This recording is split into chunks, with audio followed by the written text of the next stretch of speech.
Hello friends, hi, this is Dr. Shonali Chandra and I welcome you all to our YouTube channel Medicine Decoded. आज मैं अपनी हम उम्र औरतों से, young women like me, I want to ask you a very important question. Have you got a pap smear done? क्या आपने अपना pap smear करवाया है? अगर आपको आइडिया ही नहीं है कि ये पैप स्मीयर क्या होता है, किस चीज़ के लिए होता है, क्यों होता है, तो ये वीडियो आपके लिए है। अगर आपने मेरा पिछला वीडियो देखा होगा माय डियर फ्रेंड्स, तो मैंने उसमें जो है सर्वाइकल कैंसर की बेसिक अवेयरनेस के बारे में, रिस्क फैक्टर्स क्या होते हैं, सिम्टम्स क्या होते हैं, क्या ध्यान रखना चाहिए, कब डॉक्टर को मिलना चाहिए, इन सब चीज़ों के बारे में जो एक ब्रॉड ओवरव्यू, एक जानकारी दी थी। जिन्होंने वो वीडियो नहीं देखा उनके लिए एक क्विक रिकैप। सर्वाइकल कैंसर जो होता है वो सर्विक्स का कैंसर होता है। So this is the uterus, ये यूट्रस है, राइट और ये यूट्रस का एक ये हिस्सा होता है जिसको कहते हैं सर्विक्स, जिसे हम बोलचाल की भाषा में बच्चेदानी का मुंह भी कहते हैं। सो इस बच्चेदानी के मुंह के कैंसर को सर्वाइकल कैंसर कहते हैं। ये एक वायरस से होता है। Most of the times, almost all cases are caused by a virus which is human papilloma virus, जिसको HPV कहते हैं। और आज ये संभव है कि हम सर्वाइकल कैंसर से बच सकते हैं बिकॉज अर्ली डायग्नोसिस, जल्द पकड़ में आ जाना, early diagnosis of cervical cancer और प्री कैंसर, ऐसी स्टेज में जब वो कैंसर बना भी नहीं है, उससे पहले ही इस चीज का पता लगाना पॉसिबल है। तो ये एक प्रिवेंशन की स्ट्रैटेजी हो गई, बचाव की स्ट्रैटेजी हो गई, राइट। सो इस ओवरव्यू से अगर हम बात करें तो यदि आप अपने गायनेकोलॉजिस्ट के पास जाते हैं और वो आपका चेकअप करते हैं तो वो आपको एडवाइस करते हैं कि आप एक पैप स्मीयर कराइए। तो पैप स्मीयर जो होता है, इट इज़ अ टेस्ट जिसे हम स्क्रीनिंग फॉर सर्वाइकल कैंसर के लिए यूज़ करते हैं। स्क्रीनिंग, क्या सर्वाइकल कैंसर होने की पॉसिबिलिटी है? अभी सिम्टम नहीं है, कोई परेशानी नहीं है, लेकिन हमें सर्वाइकल कैंसर को होने से भी रोकना है, ठीक है, उसको जल्दी पकड़ना है। सो पैप स्मीयर जो है उस चीज के लिए यूज किया जाता है और इसको कहते हैं स्क्रीनिंग फॉर सर्वाइकल कैंसर। दुख की बात यह है कि fewer than 1 in 10 Indian women have been screened for cervical cancer in the last 5 years. आप अपनी फ्रेंड्स के सर्कल में ही ये बात फ्लोट कर दीजिए, बात कीजिए इस बारे में, कितनों ने पैप स्मीयर कराया है? Fewer than 1 in 10, 10 महिलाओं में से एक जो होते हैं वो पैप स्मीयर स्क्रीनिंग करवा पाते हैं। क्यों? क्या कारण है इसका? इसके क्या कारण हो सकते हैं? कुछ जानकारी नहीं है लेट्स से कि पैप स्मीयर होता क्या है, सर्वाइकल कैंसर क्या भला है, इसके बारे में पता ही नहीं है। ये नहीं पता है कि it is a very important cancer जो कि एक्चुअली प्रिवेंटेबल है। आगे बात करते हैं कि इसमें कई सारी और दिक्कतें भी होती है। जैसे एक बड़ा कॉमन मिथ्स है, लेट्स ब्रेक दीज मिथ्स, इन मिथ्स को तोड़ते हैं। पहले जैसे कि ये है कि cervical cancer only affects older women, बूढ़ी औरतों को होता है, सिर्फ जवान औरतों को नहीं होता, तो मेरे को खतरे की कोई बात ही नहीं है। लेकिन ये सत्य नहीं है। सच ये है कि हाँ, ज्यादातर सर्वाइकल कैंसर ओल्डर वुमेन में होता है, लेकिन आजकल हम यंग वुमेन में भी, इन द 30s 40s, इस एज ग्रुप में भी हमें सर्वाइकल कैंसर मिल रहा है। So cervical cancer affects only older women, ये सच नहीं है। दूसरी चीज ये होती है, लोग कहते हैं कि भाई हम तो कॉन्डम यूज करते हैं तो हमें HPV इन्फेक्शन नहीं हो सकता, है ना। तो अब जैसे मैंने पिछले वीडियो में भी बात करी थी कि ये जो इन्फेक्शन है, HPV इन्फेक्शन, ये ज़्यादातर सेक्सुअली ट्रांसमिटेड इन्फेक्शन है, सेक्सुअल संबंधों से होता है। वो सेक्सुअल संबंध ज़रूरी नहीं है कि इंटरकोर्स भी हो, women having sex with women, oral sex, skin to skin contact, इस प्रकार के इंटरैक्शन से भी होता है। तो ये सोचना कि हाँ, कॉन्डम से प्रोटेक्शन तो होती है एक हद तक, लेकिन कंप्लीट नहीं है, तो ये मानना गलत होगा कि भाई हम कॉन्डोम यूज करते हैं तो हमें HPV इन्फेक्शन कभी नहीं हो सकता, इसलिए हमें ये सब स्क्रीनिंग या पैप स्मीयर की जरूरत नहीं है। ये बात भी गलत है।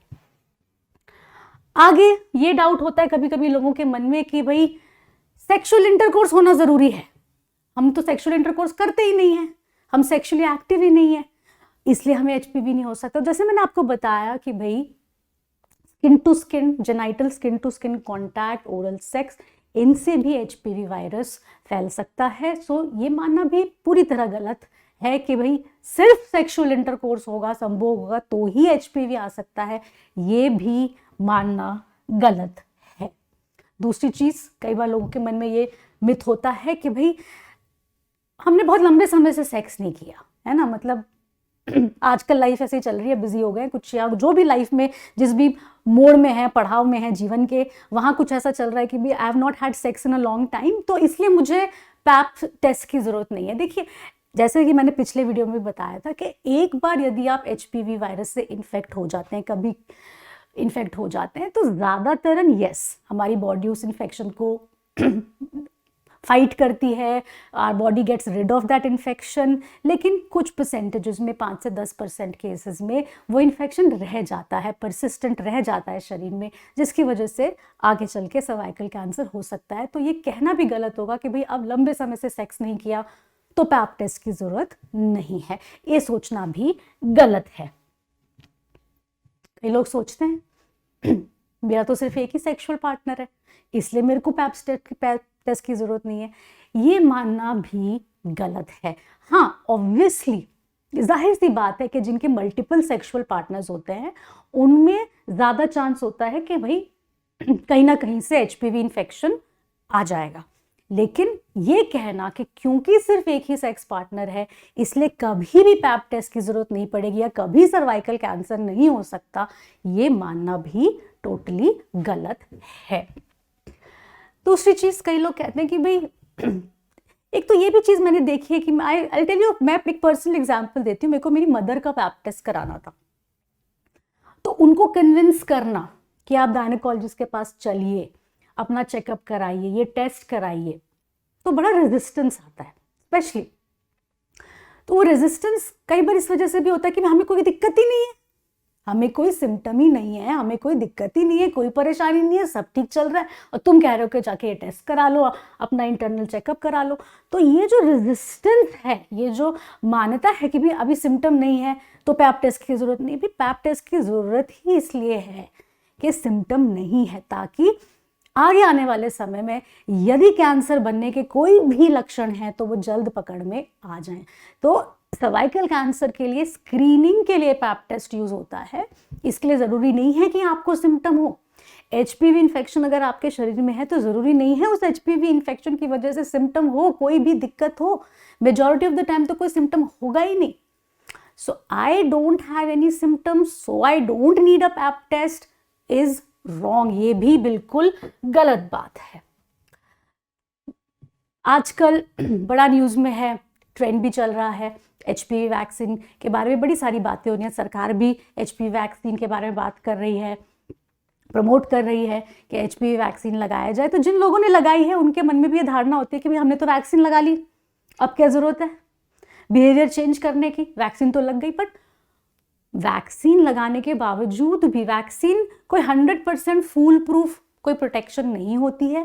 वैक्सीन काफ़ी इफेक्टिव है लेकिन 100% नहीं है, इसलिए जिन लोगों ने वैक्सीन लगाई हुई है उनको भी पैप टेस्ट कराने की ज़रूरत है। तो ये कहना भी गलत होगा कि I have got a vaccine so I don't need a pap test, ये भी गलत है। So yes, I need a pap test, I need a pap test, right. So किस एज ग्रुप के विमेन को पैप टेस्ट कराने की जरूरत होती है? जनरली कहा जाता है कि 21 से 65 ईयर्स के जो एज ग्रुप है उसमें आप पैप टेस्ट कराइए। मेरा ये मानना है और WHO भी ये कहता है कि हाँ भाई, अगर आपकी उम्र 35 साल तक हो गई है तो प्लीज एक बार 35 साल से पहले at least 1 pap test and 1 next before the age of 45 एक और करा लीजिए। तो पैप टेस्ट की जरूरत है। रिप्रोडक्टिव एज ग्रुप फीमेल्स को 21 से 65 साल की उम्र की महिलाओं को पैप टेस्ट की जरूरत होती है। और कितना फ्रीक्वेंटली ये पैप टेस्ट कराने की जरूरत होती है? देखिए, अगर आपकी उम्र 30 से ज्यादा है, ठीक है ना, if you more than 30 years of age, तो जनरली डॉक्टर्स आपको रेकमेंड करते हैं कि पैप टेस्ट के साथ साथ HPV टेस्टिंग भी करा लीजिए। तो अगर आपने पैप्स और HPV टेस्टिंग दोनों कराई है तो आपको हर 5-5 साल में ये टेस्ट रिपीट करने की जरूरत है। अगर आपने सिर्फ पैप टेस्ट कराया है, केवल पैप टेस्ट कराया है बिना HPV टेस्ट के, तो हर 3 साल में रिपीट करने की जरूरत है। तो साल दर साल नहीं रिपीट करना है, या तो 3 साल या 5 साल में आपके डॉक्टर आपको जैसी सलाह देंगे वैसे ये रिपीट करना होता है। थोड़ी और जानकारी ले लेते हैं पैप टेस्ट के लिए यदि आप जाएंगे। आई होप आप ये सब सुनने के बाद पैप टेस्ट के बारे में और जानकारी प्राप्त और जानकारी लेने की कोशिश करें और अपने गायनेकोलॉजिस्ट से मिले। तो इसलिए आपको बता रहे हैं कि what is done in a pap test. क्या होता है पैप टेस्ट? डर जो होता है ना मन में बैठने का कि ये टेस्ट है, कोई ब्लड सैंपल लिया जाएगा, कुछ पेन होगा, नहीं, ये ओपीडी में ही प्रोसीजर होता है। बहुत छोटा सा प्रोसीजर होता है, इट इज़ नॉट पेनफुल, है ना। अब जितना आपको जो आपका इंटरनल एग्जामिनेशन होता है उतना ही आपको डिस्कम्फर्ट लग सकता है, but it is absolutely a painless procedure. तो इस प्रोसीजर में करते क्या है? इस प्रोसीजर में करते क्या है कि वेजाइना के थ्रू, नीचे के रास्ते के थ्रू एक स्पेक्यूलम डालते हैं, जैसे कि इस फिगर में आप देख रहे हैं, जिससे कि रास्ता थोड़ा सा खुल जाता है और अंदर देखने की आसानी होती है। फिर एक ये स्पैचुला जैसा होता है, उससे हम, ये बच्चेदानी का मुंह है, ठीक है, इस पे जो है इसको स्क्रैप करते हैं। तो बेसिकली हम बच्चेदानी के मुंह से थोड़े से सेल्स ले लेते हैं, राइट।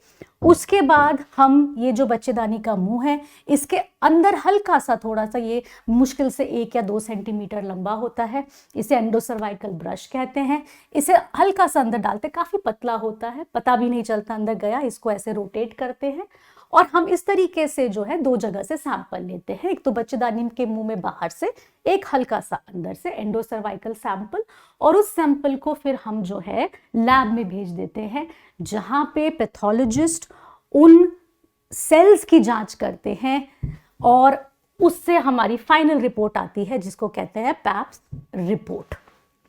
कई बार मैंने देखा है रेजिस्टेंस ये भी होती है मरीजों में, या इन जनरल स्क्रीनिंग में, स्पेशली जब आपके पास सिम्टम नहीं होते हैं, तो एक फियर होता है, एक डर होता है कि रिपोर्ट में क्या आ जाएगा, और फिर हम उसके ऊपर ब्रूड करते रहते, सोचते रहते, डरते रहते हैं, राइट। सो प्लीज रिमेंबर कि ये एक स्क्रीनिंग टेस्ट है।